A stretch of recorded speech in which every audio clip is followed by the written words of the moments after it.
كريم رسول الله والله أكرم، فهل فقير بين الكريمين يحرم؟ اللهم صل وسلم وبارك على سيدنا محمد وعلى آله وصحبه وسلم.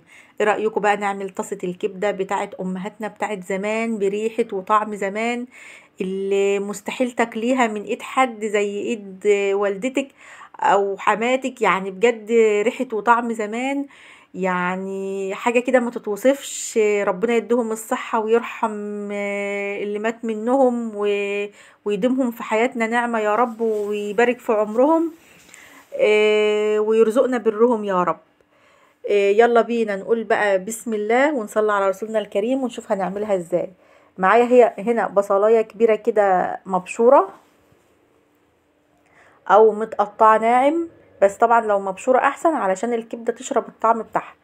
ومعايا هنا كمان معلقة صغيرة من الثوم المهروس، وكمان هعصر ليمونتين كده يكونوا ايه حلوين كده، علشان الكبدة بتحب الليمون والبصل والثوم كده عشان تتشرب منها. ومعلقة صغيرة كده من الفلفل الاسود. هي يعني مكوناتها سهلة وبسيطة ومفيش فيها بهارات كتير. وحطيت معلقة كده من الملح، معلقة من بتاعة الاكل كده من الملح.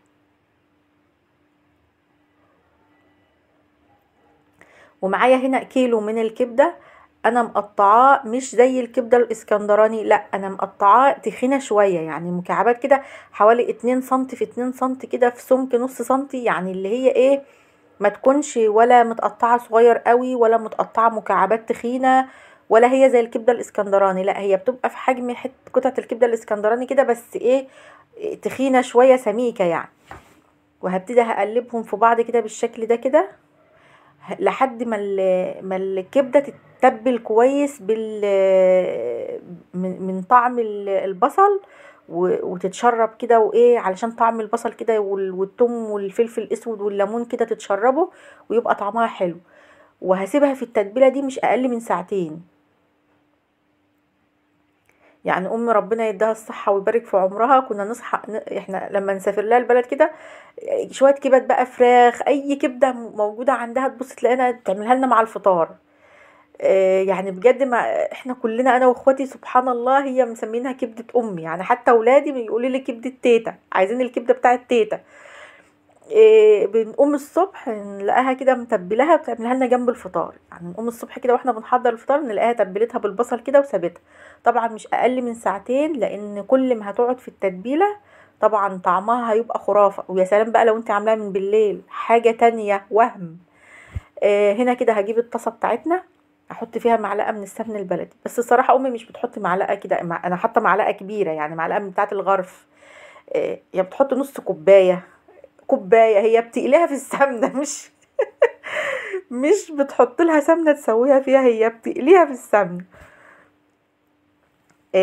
كده انا ونزلت كده معايا بصلتين كده متقطعين ايه قطع كبيره. هبتدي بقى اعمل ايه، هبتدي اقلب في البصل ده لحد ما يبتدي يدخل معايا في الصفار شويه.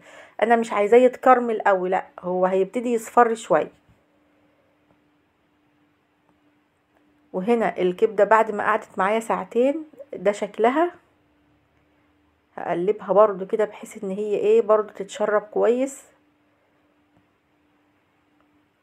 حاجه كده والله يعني بجد. ايه رايكم؟ انا بس عايزاكم تكتبوا لي في الكومنتات كده مين بياكلها من ايد والدته، يعني لو انتوا زي حالاتي كده تكتبوا لي في الكومنتات.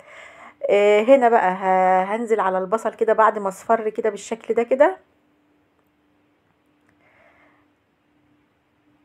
ونقلبها وتقلبيها لحد ما ايه ما تبتدي تتشرب كده، يعني ايه هي ما بتاخدش وقت، هي مجرد 5 6 دقايق بتلاقيها استوت.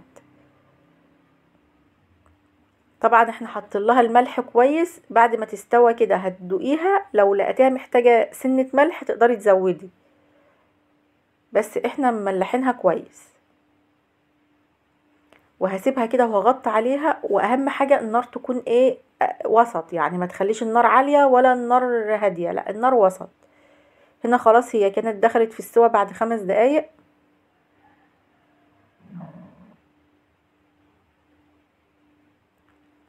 عايزة تضيفي لها بقى فلفل اخضر براحتك، بس طبعا القرن الفلفل الاخضر كده بيخليها حلوه كده.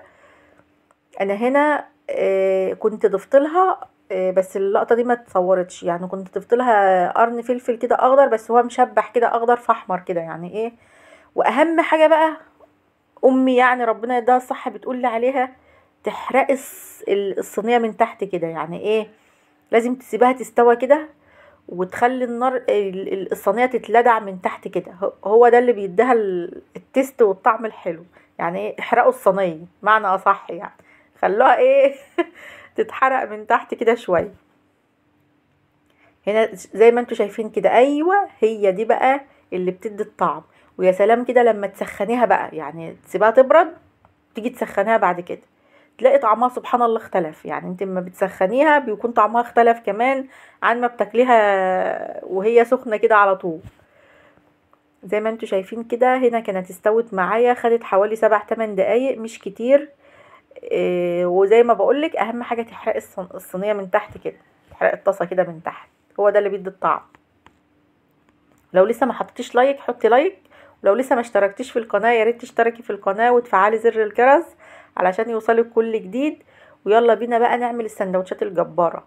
هنا طبعا بعد ما استوت، احنا مجهزين الطحينه بتاعتنا والعيش البلدي اللي بيتعمل كده، ايه، تدخلي كده الرغيف نصه كده في نصه كده، وتبتدي بقى ايه، والجرجير وشويه مخلل وشويه بطاطس متحمرين. يعني بصي اكلة المزاج بصراحه، وسبحان الله هي بتوديكي بترجعك لذكريات زمان. زي ما انتوا شايفين كده، هبتدي بقى ايه اعمل سندوتشات كده. السندوتش ده كان من نصيب انا، يعني ايه، قلت لهم بقى اللي عايز يعمل يعيش مع حياته. هنا بقى طبعا الطحينه مجهزينها زي ما انتوا شايفين كده. اجدع سندوتش ولا اجدع محل، لا هي بصوا دي مش هتلاقيها في المحلات، دي بريحه طعم بيوتنا وطعم امهاتنا، فمستحيل هتلاقي طعمها في المحلات زي اللي بتتعمل بالبيت. دي الكبده البيت، تعملي بقى ودن قطه، ودن ارنب، بصي كلي بالطريقه اللي تعجبك واللي تريحك. في عيش اللي هو اللي تعمليها بقى سندوتشات في العيش الفينو، هي شغاله في كل حالاتها، تاكليها مع مكرونه، يعني يا مع مكرونه او بالعيش. بتهيالي الرز مش قوي، يعني هي انسب اكتر مع المكرونه ومع السندوتشات في الفينو او بالعيش البلدي زي ما انتوا شايفين كده. ويا رب ربنا يديم امهاتنا ويديهم الصحه والعافيه، ويديمهم فوق راسنا ويبارك في عمرهم. وما تنسوش بقى لايك وشير وسبسكرايب لسفرة وسيم.